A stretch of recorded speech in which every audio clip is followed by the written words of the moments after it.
Hello, good morning and welcome to Ananda. Today is the 19th of October. It's starting to get a little bit chilly. We are in the middle of Navratras, so the season is clearly changing. And I'm back here again with another episode of What's Growing. Today I'm going to take you for a walk around our vegetable garden called Bhul Bhulaiya. You may have seen this in one of our earlier episodes as well, actually episode number 1. And now you can see that several months later how the crops and the vegetables that are growing here have changed from the last time that I took you around this garden. So let's begin with this beautiful banana. We have a bunch of banana trees growing in this garden, and actually I had replaced the bananas growing here with a variety which was much better, I thought, and gives bananas which are far more edible, completely ripen and actually become quite delicious to eat.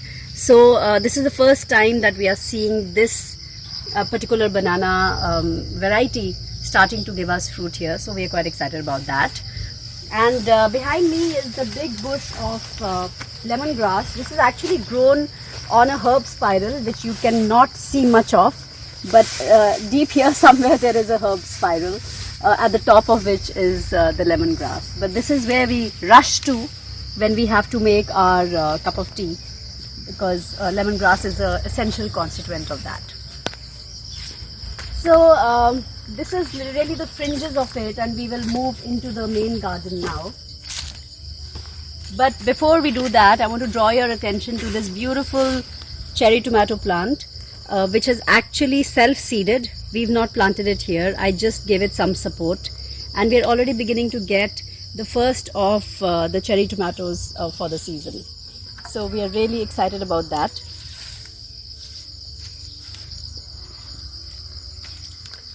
I had planted bhindi or okra along this walking path because I feel like bhindi should always be grown somewhere where you can see it a few times in a day, because I always end up missing some of them, and as you know, the next day they'll always be too big to eat. So I planted them here, and they've grown really tall, like maybe about 8 feet tall. I've just ratooned them. You can see that I've ratooned them, but it might be a bit late in the year for them to really start sprouting new lateral branches. So I think I'm going to just save now whatever is left of this okra for seed. You can see some of these big bhindis. I'm going to be leaving them for seed, and soon I'll be removing these plants from here.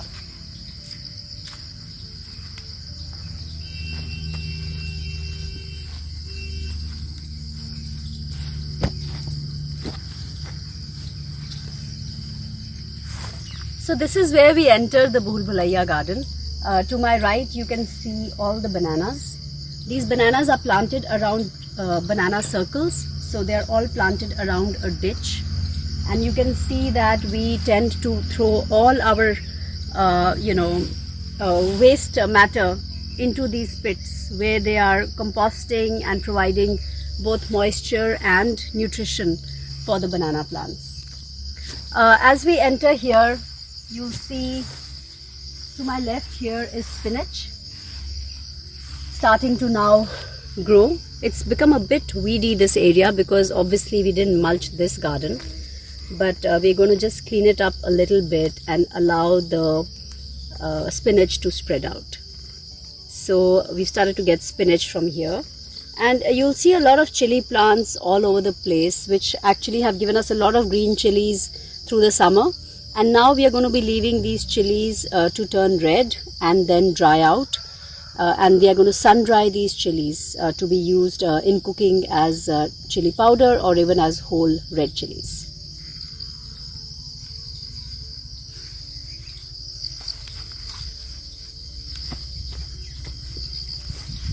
In this little bed where we basically have some lemons growing in the middle and chilies, we've planted dhania. Again, it has emerged a bit late, coriander, and so as a result we do have some weeds which are starting to compete with it. But I think a very quick sort of cleaning of this patch will make sure that the coriander gets enough light and space to grow on its own.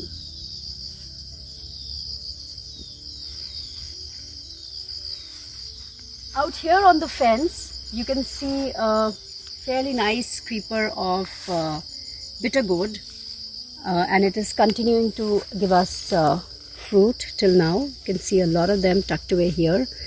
In a few days from now, they should be ready for us to pick.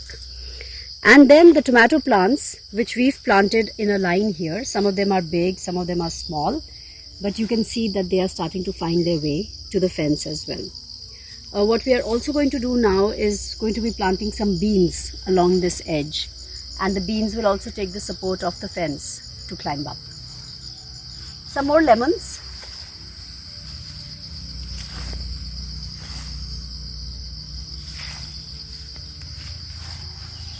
This little horseshoe shaped bed has a lot of Thai basil growing in it. In fact, you might have seen some videos and pictures of pesto sauce that we've been making from this Thai basil. So it's doing really well. It's starting to also flower. We do cut back the flowers from time to time so that it stays in a vegetative state, which is what we would want. And in the middle of this, you'll also see this pomegranate tree. It's a young tree, not very old, but it's getting some beautiful red flowers in it. So let's see, maybe we will get some fruit from this. And these moringas actually have just been planted perhaps 2 months ago. And as you can see, this had 2 plants in it. I'm now going to cut off one of them and allow only one tree to really, take the space.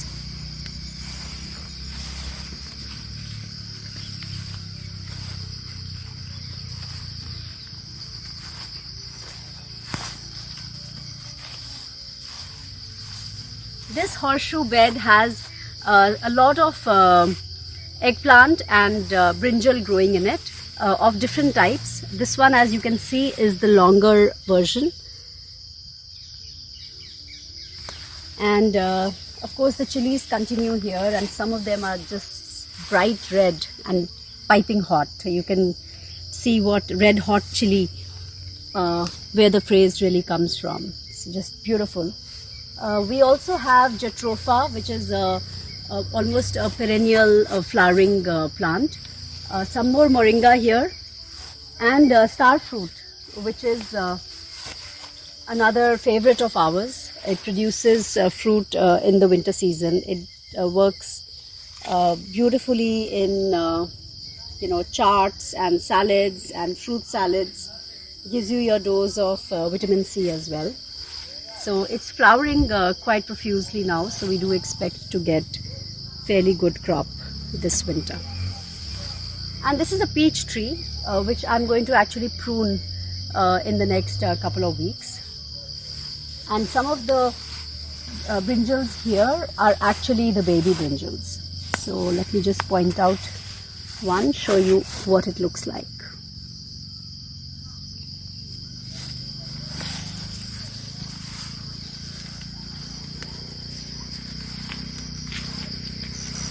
Okay, on my right here you'll continue to see tomatoes which are being trellised up.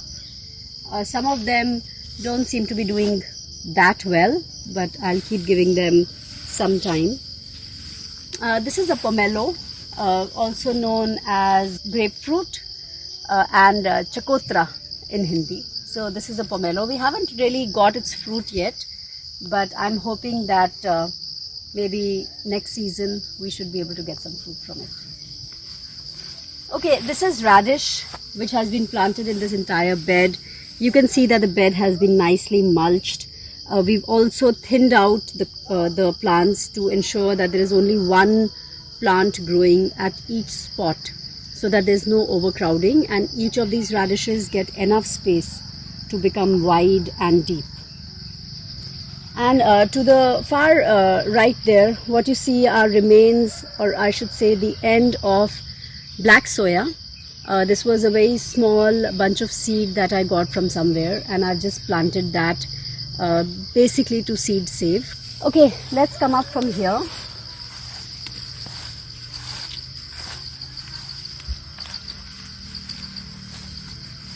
What you see here is holy basil. Just got a bunch of these very beautiful plants from, believe it or not, the forest department. This is the close-up of the black soya that I was referring to. You can actually see the pods now filling out and maturing.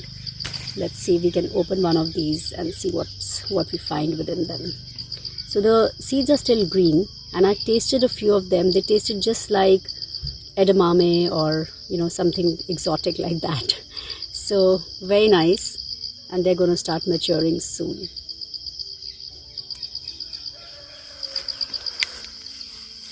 Here we have a papaya circle. I've talked a lot about papaya circles. I like to make a papaya circle in every garden, because then whenever we pull out something like this which we don't want, we just chuck it here into our waste bin. So all our waste keeps decomposing there, and you'll see some chili plants also intercropped with papaya. These plants, by the way, are probably just 3 months old, and you can see they're already fruiting. And just look at the girth of the plant. It's so thick. This is thanks to the papaya circle. It's really, really working well for us.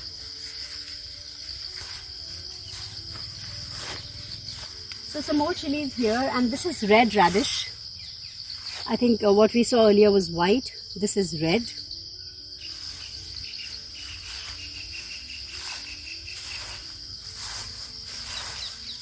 Some more papaya circles here on this edge.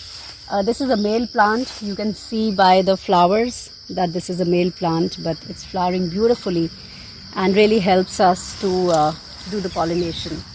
Out here we've planted carrots. Carrots tend to germinate only when the temperature falls quite a bit. We are starting to see some carrots appear now.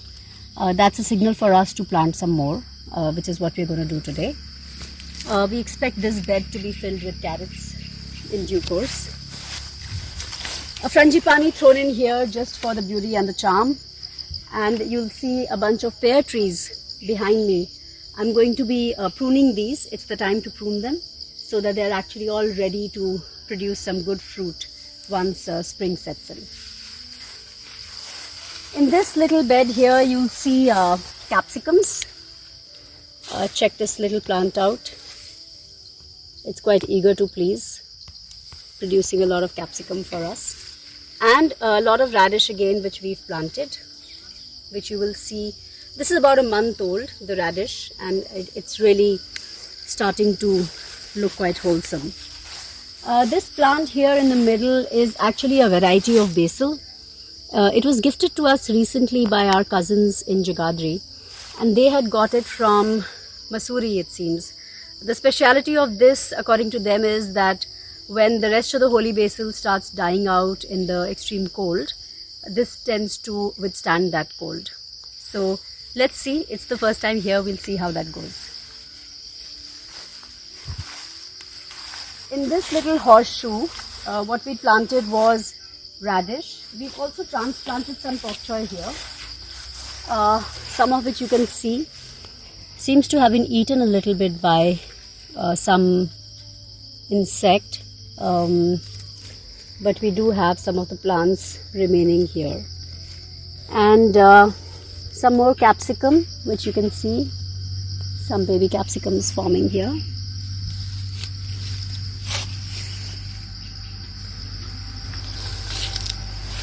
And beetroot. See some beetroot here.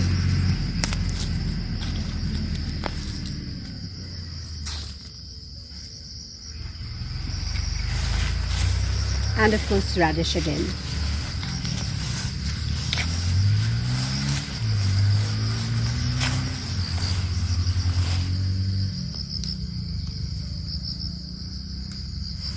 Did you know that chili first becomes black and then turns red?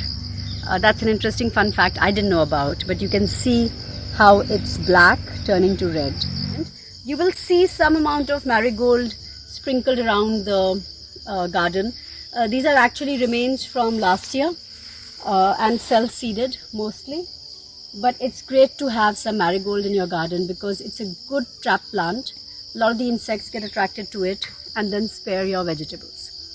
So that's it from me today. I hope you enjoyed this walk around with me in our vegetable garden called Bhul Bhulaiya. And do keep watching. do start growing something of your own. I can assure you it's an extremely rewarding experience.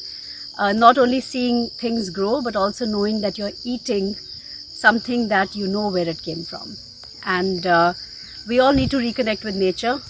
We are getting clear messages to do that. So remember, nature is bliss. And if you connect with it, you're likely to be always happy and satisfied. See you then. Bye.